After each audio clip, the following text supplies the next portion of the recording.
और अब बात शाइस्ता परवीन की करते हैं। उमेश पाल मर्डर केस में फरार माफिया शाइस्ता परवीन के खिलाफ लुकआउट नोटिस जारी कर दिया गया है। ये नोटिस गुड्डू मुस्लिम और साबिर के खिलाफ भी जारी हुआ है। गौरतलब हो कि उमेश पाल हत्याकांड में तीनों आरोपी फरार हैं और अब शाइस्ता के खिलाफ लुकआउट नोटिस जारी हो चुका है। शाइस्ता को लगातार तलाशा जा रहा है। ऐसी भी संभावना है कि शाइस्ता के ऊपर जो इनामी राशि है उसको बढ़ा दिया जाए, क्योंकि शाइस्ता लगातार चकमा दे रही है पुलिस को और हाथ नहीं लग रही है। लेकिन अब लुकआउट नोटिस जारी कर दिया गया है शाइस्ता के खिलाफ।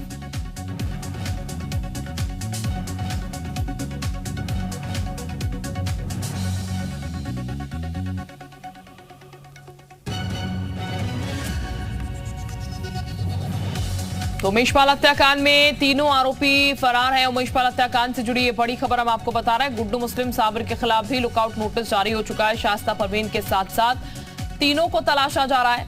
और शाइस्ता परवीन की अगर बात की जाए तो सारे कारनामों का कच्चा चिट्ठा जो है अतीक के, वो शाइस्ता के पास है और अब वो हैंडल भी कर रही है उस पूरे काले साम्राज्य को। शाइस्ता को ढूंढने की तलाश लगातार चल रही है। गुड्डू मुस्लिम भी अभी तक पकड़ में नहीं आया। शूटर साबिर जो है उसको भी लुकआउट नोटिस जारी हुआ है। तीनों को ही तलाशा जा रहा है। तीनों के खिलाफ लुकआउट नोटिस जारी हो चुका है। और लुकआउट नोटिस क्या है वो भी आपको बताते हैं। लुकआउट सर्कुलर आखिर होता क्या है? आरोपी विदेश यात्रा इसके तहत नहीं कर सकता है। देश छोड़कर जाने पर पाबंदी लगती है। इंटरनेशनल बॉर्डर पर जांच के लिए यूज होता है। एयरपोर्ट पर इमिग्रेशन जांच के लिए यूज होता है। बंदरगाहों पर इमिग्रेशन जांच के लिए यूज किया जाता है। यानी कि देश छोड़कर ये लोग जा नहीं सकते। लुकआउट नोटिस इनके खिलाफ जारी हो चुका है।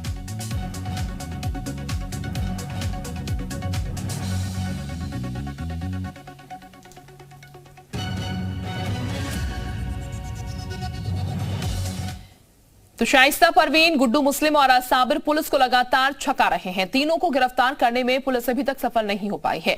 आखिर वो क्या वजह है जिससे ये तीनों अभी तक बचे हुए हैं? एक रिपोर्ट देखिए। बेखौफ शाइस्ता, बेखौफ शूटर्स। शाइस्ता की सुरक्षा का अभेद्य चक्रव्यूह। चकिया में डेरा, मरियाडीह में बसेरा। अतीक अशरफ के खौफ का अंत भले ही प्रयागराज से हो चुका है, लेकिन इनके गुनाहों के निशान अभी भी बाकी हैं, क्योंकि माफिया गैंग की सरगना शाइस्ता अभी भी पुलिस की गिरफ्त से बाहर है। लेकिन शाइस्ता को लेकर अब जो खुलासे हो रहे हैं वो हैरान करने वाले हैं। माफिया अतीक की सल्तनत की राजदार शाइस्ता पर पहला खुलासा। अब तक आपने राजनेताओं का काफिला देखा होगा। नेताओं के इस काफिले में सुरक्षा के पुख्ता इंतजाम रहते हैं, लेकिन ऐसा ही एक काफिला सुर्खियों में बना रहा। इस काफिले में कोई और नहीं बल्कि शाइस्ता अहमद सवार रहती थी। अतीक के इशारे पर ही काफिले में वो तमाम गाड़ियां मौजूद रहती थीं, जिसमें हथियारबंद शूटर्स हमेशा मुस्तैद रहते थे। शाइस्ता यूपी पुलिस के लिए एक बड़ा चैलेंज बनी हुई है। लाख कोशिशों के बावजूद भी पुलिस शाइस्ता को गिरफ्तार करने में कामयाब नहीं हो पाई है।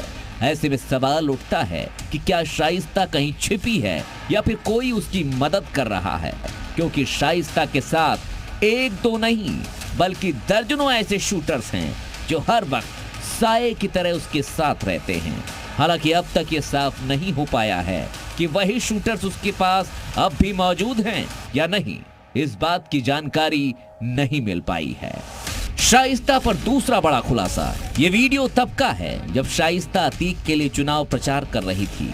शाइस्ता अपने हाथों में चुनावी पर्चा लेकर लोगों के बीच जा रही थी और अतीक के लिए वोट मांग रही थी।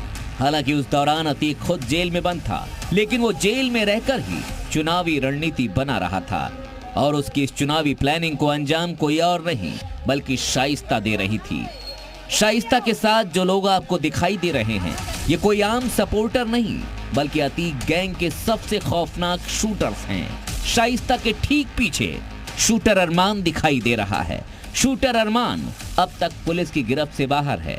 इसके सिर पर पुलिस ने 5 लाख रुपए का इनाम घोषित किया है। शूटर अरमान के अलावा शाइस्ता की सुरक्षा में गुलाम, गुड्डू मुस्लिम, साबिर, उस्मान समेत कई और दूसरे शूटर्स तैनात रहते थे। ये वही तमाम शूटर्स हैं जिन्होंने 24 फरवरी 2023 को उमेश पाल हत्याकांड को अंजाम दिया था। इनमें सबसे खौफनाक चेहरा गुड्डू मुस्लिम का ही था, जिसने उमेश पाल और उसकी सुरक्षा में तैनात गनर्स के ऊपर ताबड़तोड़ बम बरसाए थे।